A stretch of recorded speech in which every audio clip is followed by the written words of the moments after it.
Ayan na nga.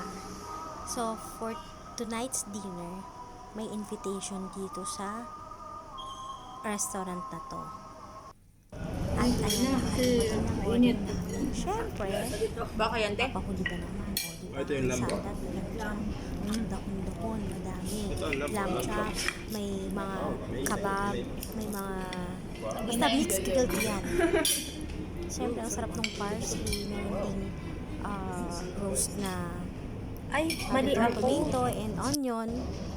At syempre, ang unahin ko dyan. Paano ako kumain mo? Ay, talagang kinuha niya yun, no? Bago tayo kumain ng ano, ng Di ba karne. Hindi naman din nakikita eh.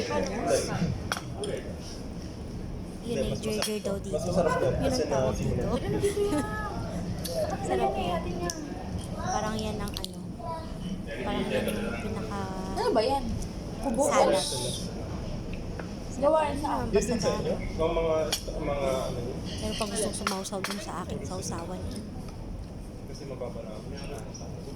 Mali ba meron namang isa pang ano, sausawan sa harap. Binigay ko na nga lang. Gusto lang kain. Walang makakapagod siya. Kasi din. Mapait-pait siya, pero pag Bakit? nasanay ka na, Ang dami nagreklamo sa wala kanya, na. di ba? Mas mapait Ano, pa taso nga yun? talaga. Very good. Kasing pait. Minsan, pag bitter ka sa char. Biro niya, alam mo yun, yung ginaganon yung mga Pilipino. Ako yata makakaubos. And, ayan na. Yan yung tupa. Tupa nga ba? Lamb. Oh, may 2 pirasong ganyan. So, syempre, since ako, kinakain ko talaga yan, kumakain talaga ako yan kasi masarap ang pagkakaluto niyan. Kaya kinuha ko. Inunahan ko sila. Tapos, ayan, parsley yan. Oh, para ano, iwas sa lahat ng ano, tawag nito, mga fats, char. Masarap kasi. Ay, ano mo siya, isabay mo siya sa parsley na merong, ano, nakat na onions. At syempre, pinaabot ko ang sili.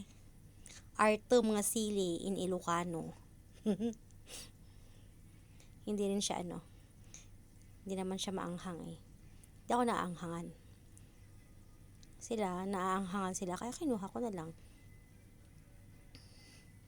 Masarap talaga pag ano, pag libre ba. Unexpected nga tong dinner na to eh. Courtesy by Dan Errol Dizon. Kasama ko mga kapatid niya. Hindi ko na lang pinakita sila dahil hindi mo magkasya. Dahil ako namang star of the night. Char. Ayan na nga. O, diba? Dahon. Tapos may tinapay pa na parang kubos na maliliit yan. Tapos mainit. Siniserve nila yan. Ano yan? Non-stop. Unlimited ika nga. Only in Abu Dhabi. Oh. Diba? Parang ano nga eh. Parang inuunti-unti ko lang yan kasi nga 2 piraso lang yan. Medyo mahal kasi ang 1 kilo niyan dito sa Abu Dhabi. Bali half kg lang naman ang ano, ang aming in order. Kaya syempre, since mahal, hindi ko patatawarin, kailangan lahat ng ano, ultimong maliliit na flesh ng bone, kailangan ubusin, o, diba? Tignan nyo naman. Oh. Sayang kasi yung babayad eh. Magbabayad ka eh. Oh, diba may extra? Oh, ang gusto niyang ano, gusto yata niyang magpakita. Hindi naman nagpakita.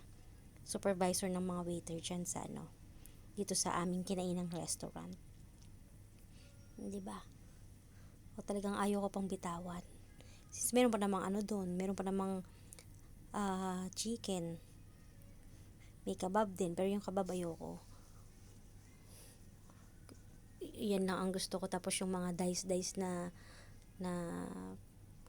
chicken grilled din. Tapos meron din siyang tawag nito, yung lamb nga na slice din sa dice. Mas ang sarap kasi nilang ano, gumawa. Ang sarap-sarap nilang magluto.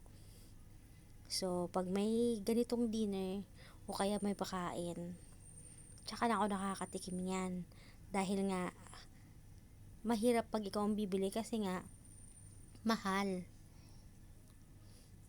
So, sa amin kasing grupo, minsan, kahit once in a month, or minsan naman, mag-chip in kaming apat, tapos, kakain kami sa labas. Kahit isang beses lang sa isang buwan. I'm good.